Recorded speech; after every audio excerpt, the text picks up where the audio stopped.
नमस्कार, Satara 7 star news चॅनलमध्ये आपले सहर्ष स्वागत आहे. कोरेगाव तालुक्यात पाणी टंचाई टाळण्यासाठी प्रभावी नियोजन. आमदार महेश शिंदे यांची माहिती.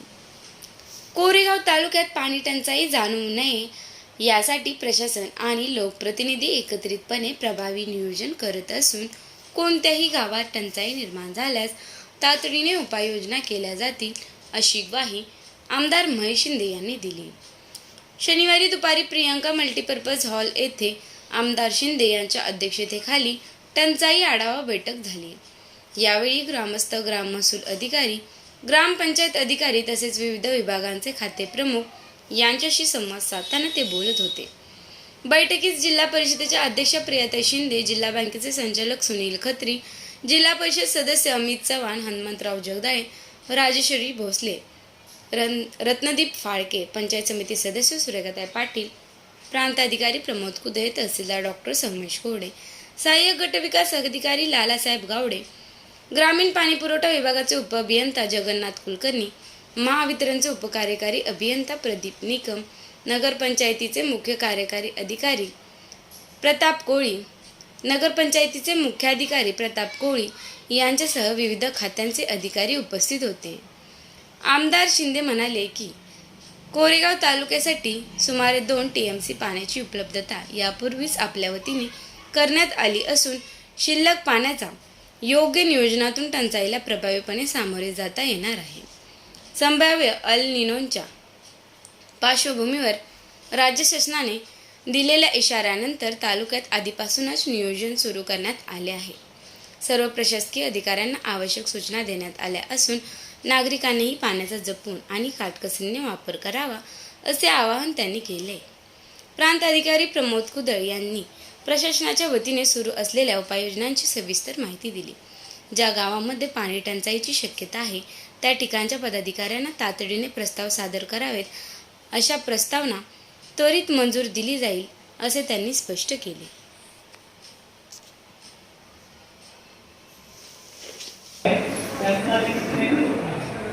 आता काय 36 माणसाला पाणी आलं तर आपल्या पाणी तुम्ही आज 2 दिवसापूर्वी पाठवलं होतं. आता पाणी नाही काय जेबीसी चालू आहे, बरोबर आहे, मान्य चालला पाहिजे, पण याला प्राधान्य पण दिलं पाहिजे ना पिण्याच्या पाण्याला.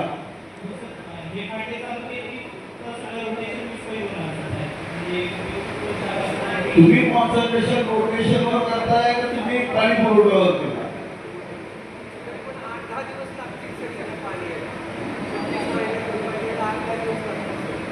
8 दिवस पाणी पुरवलं तुम्हाला. 8 दिवसाला तर द्या. तारीख कुठली सांगा आता सांगा. 12 तारखेला पाणी येणार जळगाव ते विहिरीला. चालेल.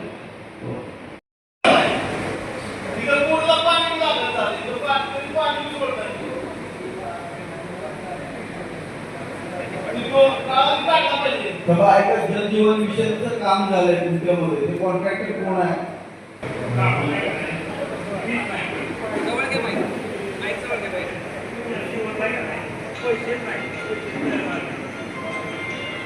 जल जीवन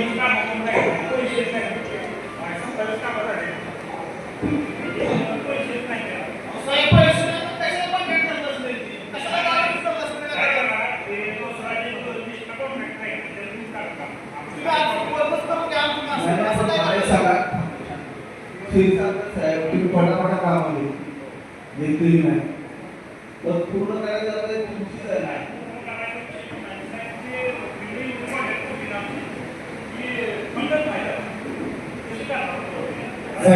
जेवढी प्रायोरिटी आहे तेवढी तुम्ही करा ना. पण आज येईलच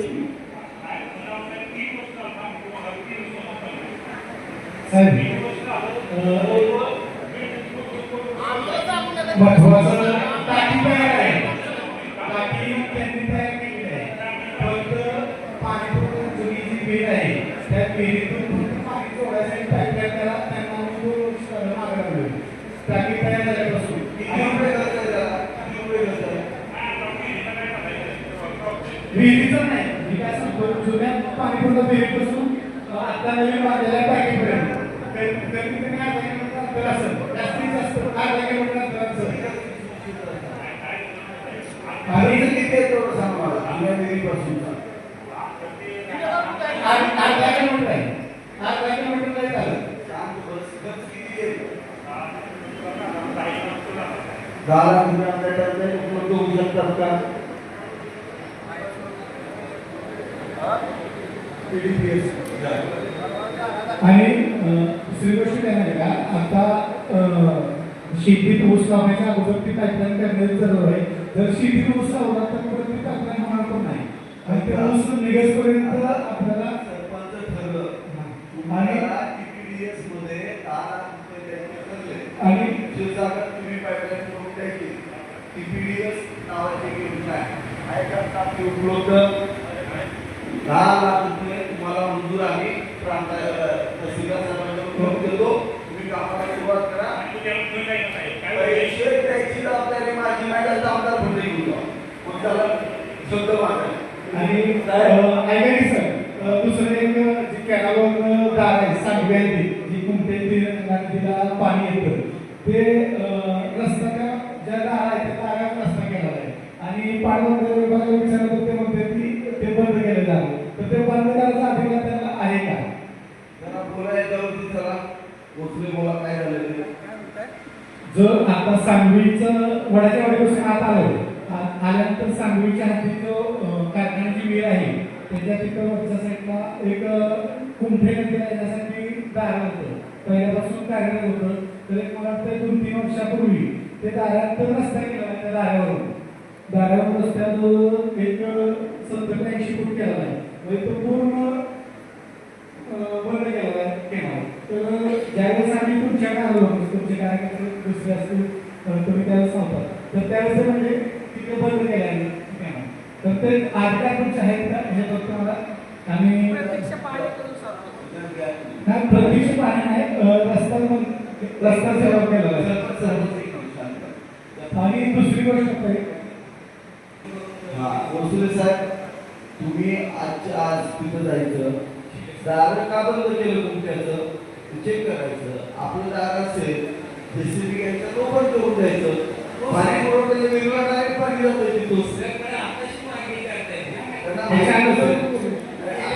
झाली ना मागणी आणि 7 दिवसाच्या आत इथं लिहितो मी चालेल का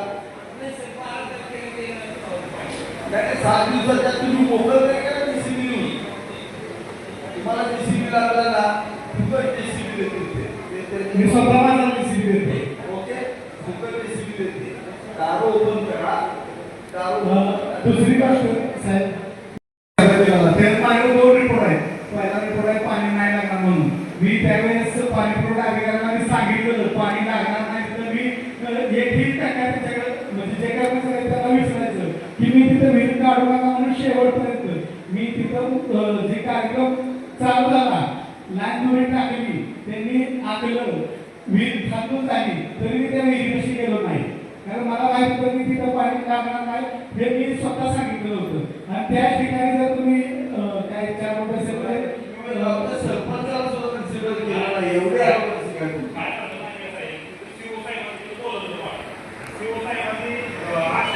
उजव्या बाजूला सगळे उभे असणारे पार्टीचे प्रमुख आणि इकडे बसा त्या मोकळ्या जागा बघा सगळ्यांना चला पटकन सगळ्यांना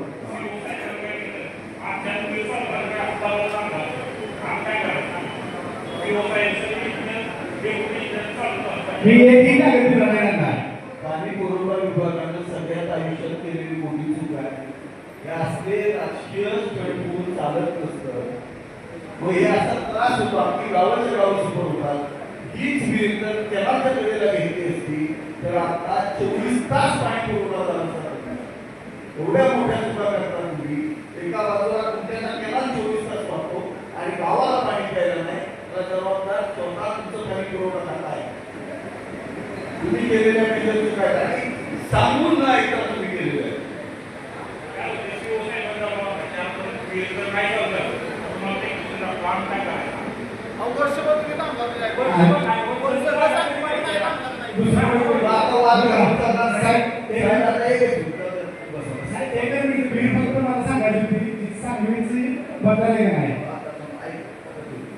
आता 2 एरियावर सोल्युशन आहे. केनालच्या तिथे एक नवीन विहीर काढणे, केनालच्या तिथं विहीर काढणे आणि पाणी योजना ही जी नवीन आहे म्हणजे त्या विहिरीत ज्याला पाणी आहे त्याच्यापासून न करता केनालपासून सुधारित करणं हा एक पर्याय घेऊन द्या. दुसरा पर्याय आता अर्ज करायला TPDS मधनं 10 लाख रुपये त्यांना द्यायचे आणि तुमचा स्वतःचा कुठला तरी कॉन्ट्रॅक्टर बोलवायचा, कलेक्टर साहेबांकडून 10 लाख रुपये इंडिव्हिज्युअल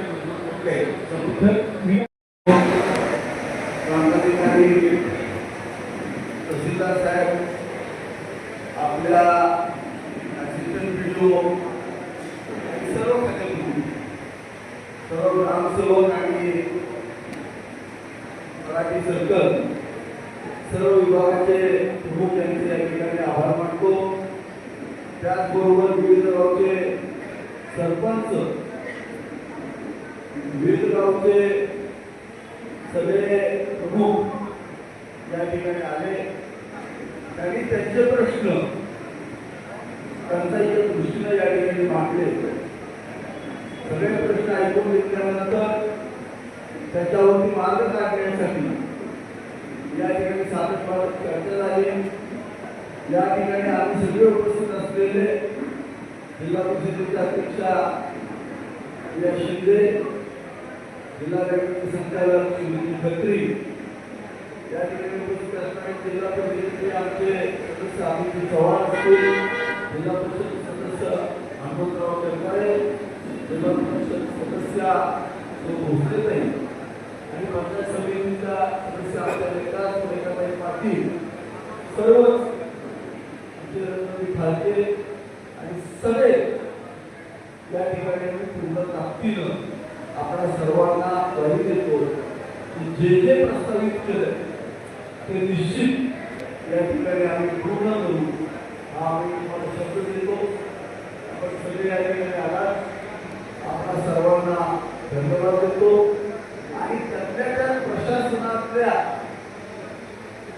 तलाठी, सर्कल आणि ग्रामसेवक यांनी आता पुढचे 2 वर्ष आपल्या अडचणीत सन्माननीय मुख्यमंत्री देवेंद्र फडणवीस साहेबांनी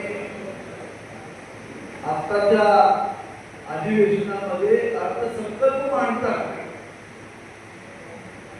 पत्रकार बंधू पण या ठिकाणी आलेले आहेत, ते सगळ्यांनी पाहिलं असेल.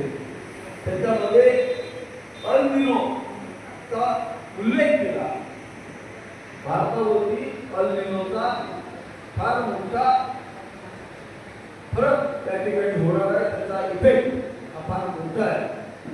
अल निनोमुळं पर्जन्यमान कमी होतं आणि पर्जन्यमान कमी झाल्यामुळं दुष्काळाची तहानता ही बऱ्यापैकी वाढू शकते. त्यामुळं माझी सगळ्यांना विनंती आहे, आत्ताचं रोटेशन आपण घेतलेलं आहे, या रोटेशनमध्ये शेतकऱ्यांना मदत करता येईल तेवढी 100% करायचं आहे. परंतु जर पाऊस लागला तर मग मात्र निश्चित आपल्याला 35% पाणी साठी जागेवर असणारे जनतेच्या पिण्यासाठी प्राधान्यानं आपल्याला ठेवावे लागतील, बोरवेल अधिग्रहण करावे लागतील. आणि सगळ्यांनी स्वतःच्या हेडक्वार्टरला प्रामाणिकपणे राहायचं. आपण त्या ग्रामपंचायतीच्या प्रमुखांची पाण्याचं नियोजन समरूप होऊन, सरपंचाला विरोध आहे, मला विरोध नाही, माझ्याकडे 5 गाव आहे असं चालणार नाही. 3 सरपंच असतील तर तिघांचेही एकरूप हो, त्यांना असणारे प्रश्न असतील. आणि तुम्ही का असताय, काय प्रॉब्लेम आहे तुम्हाला? तुम्ही कोण आहे? दोघी होता, तुमचं नाव सांगा मला. काय नाव तुमचं? कुठल्या तुम्ही? हा,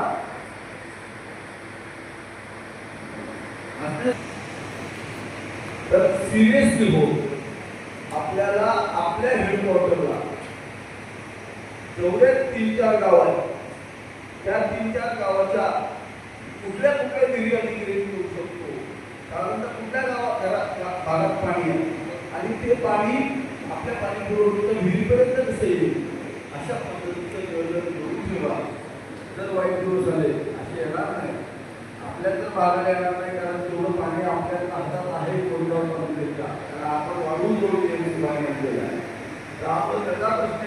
तरी पण पिण्याच्या पाण्याला सतत प्राधान्य देऊन आपण सगळ्यांनी काम करण्याचं आव्हान करतो आणि पुन्हा एकदा आपण सगळे उपस्थित राहिला त्याबद्दल धन्यवाद देतो आणि म्हणतो रामकृष्ण.